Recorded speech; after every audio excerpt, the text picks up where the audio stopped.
minute, but first of all, I want to come back to Lou.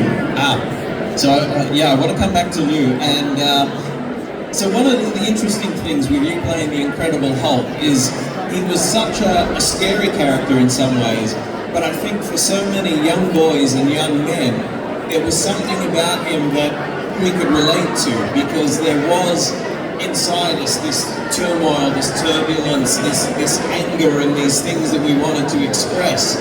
And so we could feel, you know, David Banner's conflict, but then when you came out, on the one hand it's scary, but I feel like it meant a lot to us. How do you feel about that? And what do you think he represents? Hulk is actually a creature, and I saw the sensitivity.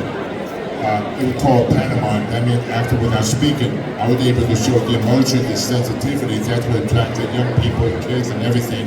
That's the difference between a creature and a monster. That's what made the Hulk such a beloved character. That's how people related to him. Actually, that's true. That distinction between creature and monster is so, you know, it's nuanced, but it's very much right.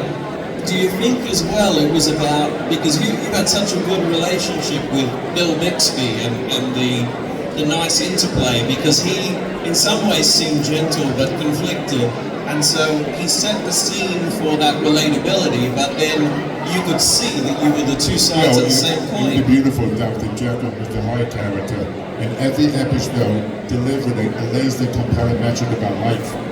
And people relate that. Even today, 50 years later, you watch it, you learn something about the show, because you see what David Banner goes through. You want to take him in your home, and you want to shelter him and give him food, because he's always on the road and dealing with this big demon, this Incredible Hulk, and Dr. Jekyll, Mr. Hyde, because all of us had that little Hulk inside of us. There's things we want to do in life, like break things, get angry, smash walls, but the Hulk releases that demon we have inside. That's why every culture loves the Hulk, because it's time to be green.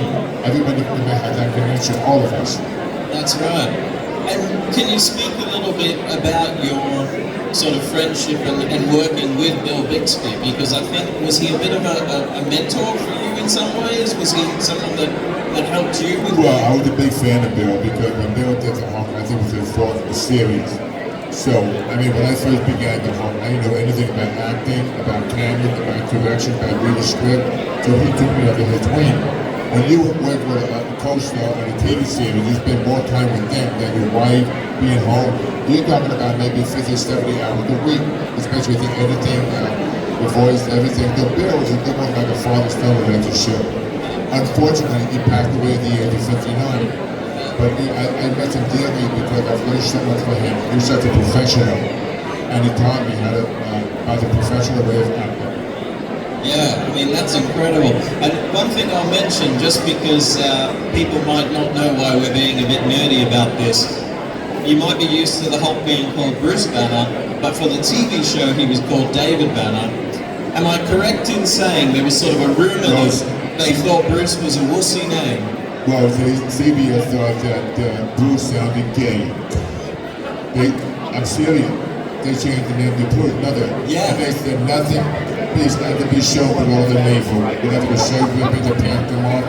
Nothing below the navel. And do not use the name Bruce because it sounded gay. That was CBS at the time, back in 1977. Wow.